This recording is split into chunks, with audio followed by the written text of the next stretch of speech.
اعزائي المشاهدين نتابع فعاليات صالون الاستاذ محمد الناصر اليوم بنجاح الفائق احنا شفناه فنانين ومطربين. النهارده معانا الفنان الرائع علي شبانه اللي هي سلاله طبعا الفنان الجميل العندليب عبد الحليم حافظ. وعلى فكره اول من عمل له حفل احياء في الحلوات كنت انا لما رحنا الفيلا بتاعته، وكان طبعا سياده المحافظ خالد سعيد، طلبت منه ده وعملنا الحفل في الحلوات على المسرح بتاع النادي هناك.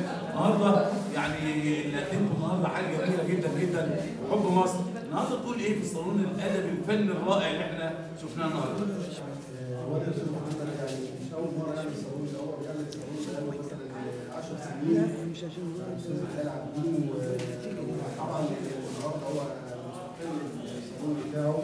طبعا احنا كلنا محتاجين، وهو واقف جنب كل المسؤولين الوضع العام اليوم، وراجل شاعر كبير وراجل هادي تقريبا على كل الشعراء والفنانين. وانا طبعا النهارده اجي احضر الصالون مع الاستاذ محمد اخويا وصديقي واعزم اصدقائي. وطبعا انا كمان اتشرفت بمجموعه جميله جدا من الشعراء والفنانين العظماء، وطبعا انا سعيد جدا جدا بوجودي بينكم النهارده ان شاء الله. شكرا استاذ علي شبانه. طبعا مع محدثكم الشاعر رضا رضوان، وطبعا هنوالي اللي هي الفيديوهات عشان نشوف راي كل شاعر وكل فنان في هذا الصالون الادبي. استاذنا يا استاذنا